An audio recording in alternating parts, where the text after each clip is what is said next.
A blessed day everyone and hello mga ka-travel! Napakalaking biyaya na finally nakarating na kami sa Japan. Maaga kaming pumunta ng paliparan gamit ang airport bus. Isang malaking biyaya na naging maayos ang aming transaction sa immigration. Papuri at pasasalamat sa Diyos na walang naging aberya, napakalaking blessing talaga. 06 on hold, please.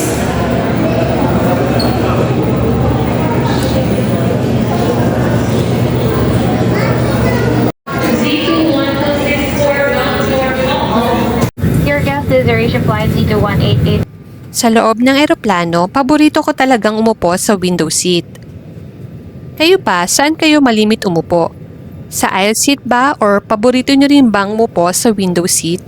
By pulling on the buckle strap to unfasten, lift the metal flap. Whenever the seatbelt sign is on, you must return to your seat and fasten your seatbelt securely.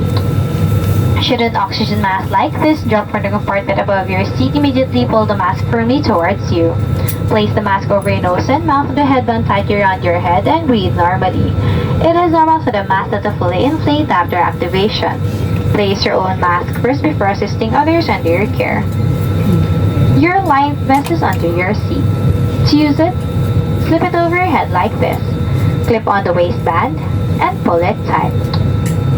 At the exit, before leaving the aircraft, pull the red tab to inflate life vest. Do not inflate your life vest until you are at the exit, as this will slow down the evacuation flow. Your life vest has an oral tube for further inflation. The light comes on upon contact with water and here's a whistle to attract attention. Evacuation slides are located at all exits. Please note where the emergency exits on the aircraft.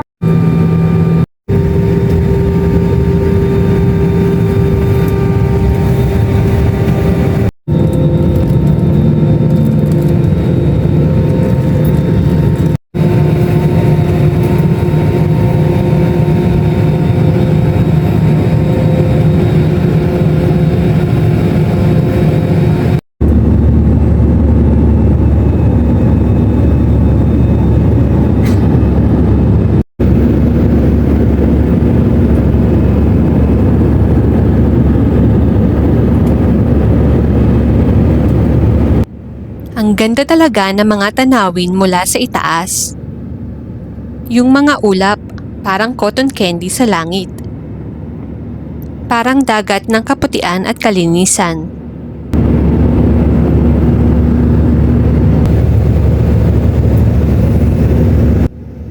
Nakaka-mesmerize ang mga tanawin ng mga ulap mula sa itaas.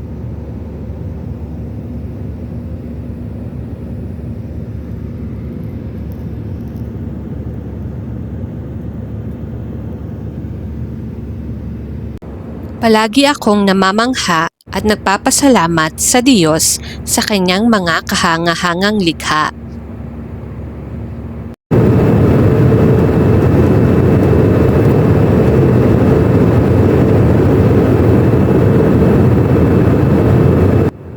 Napakabuti ni Lord at maayos ang panahon noong araw na iyon.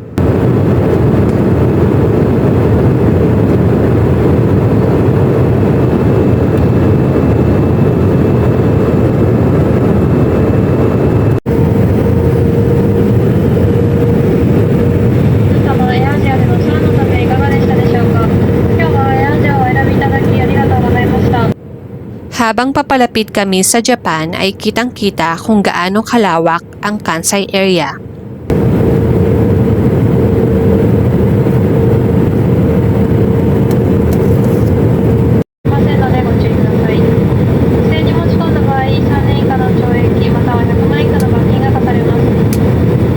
Import animal products and plants into Japan, you would be punishable with imprisonment for up to 3 years or introduction of animal infectious diseases such as African swine fever and harmful plant pests such as fruit fly that are spreading in Asia and all.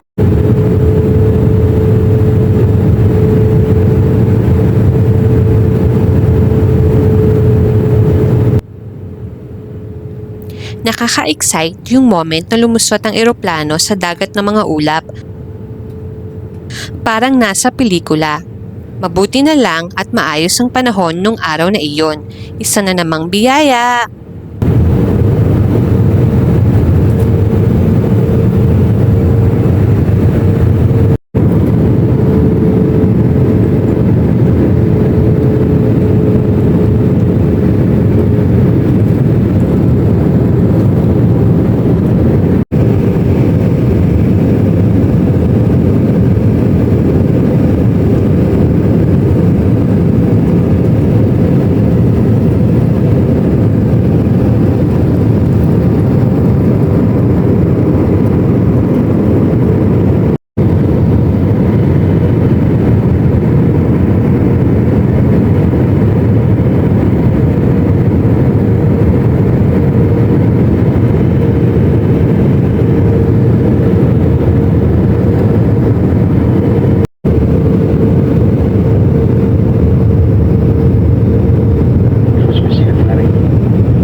Kansai International Airport. The local time now is 14 minutes past the hour of 1 in the afternoon. For your safety, please remain seated until the seatbelt sign is switched off. Be careful when opening the overhead compartment, and please ensure you have all your personal belongings with you before leaving the aircraft.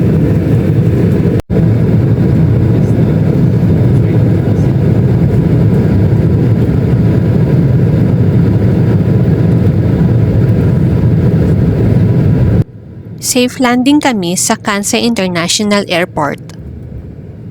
At sobrang thankful kami kay Lord sa ligtas na pagdating. Strange addiction, just to fit in, validated us. Fake friends in my basement, getting hard and low. That's what it takes, and I don't wanna be cool.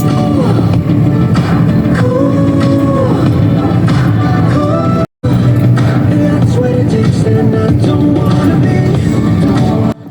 Napansin namin na medyo nahihirapan ang mga ground staffs dahil sa lakas ng hangin. Hindi namin alam ang exact weather sa labas, pero ramdam namin ang lamig. And I don't wanna be vacant.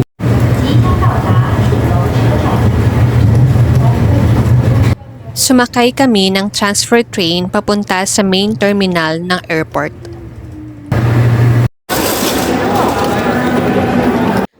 Habang nasa loob kami ng Kansai Airport, naalala ko, dati pinapanood ko lang ang lugar na ito sa YouTube. Pero ngayon, nasa loob na ako mismo. Walang imposible talaga kay Lord.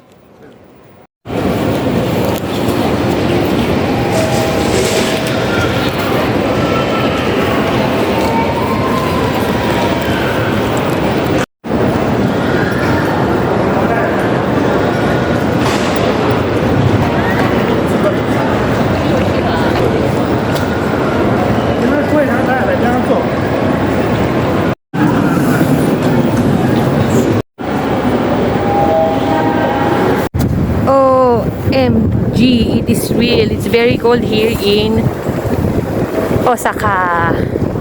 We just went out from Kansai Airport and it's chilling. Very, very cold. Wow.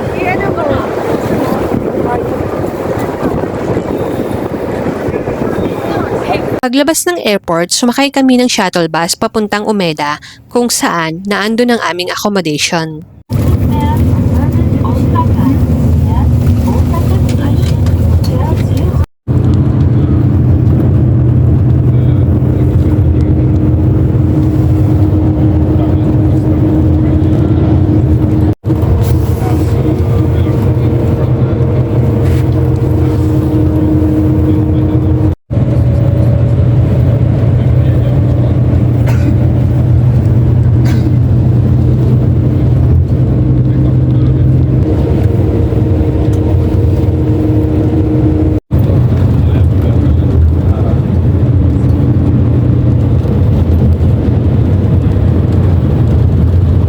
Tanaw namin mula sa bus ang Umeda Sky Building.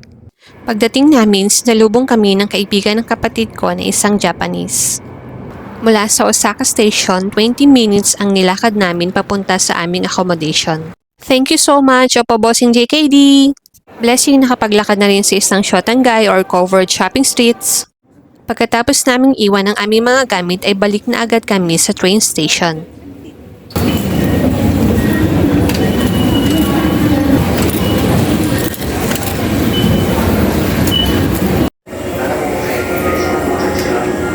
Sumakay ng Hankyu train papunta sa isang teppanyaki restaurant kung saan kami magdi-dinner.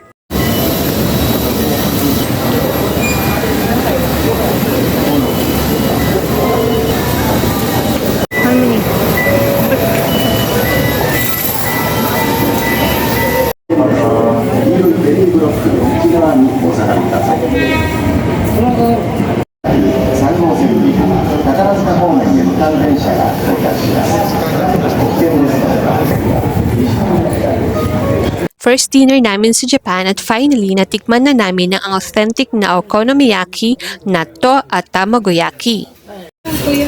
Tamagoyaki and natto and Nato. very healthy food. Really? Japanese food, Japanese breakfast. What? No.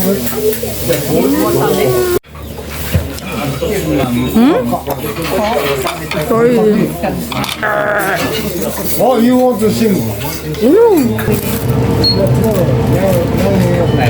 Dumaan kami sa isang malapit na konbini upang bumili ng mga pagkain at inumin para sa breakfast kinabukasan. Haribo.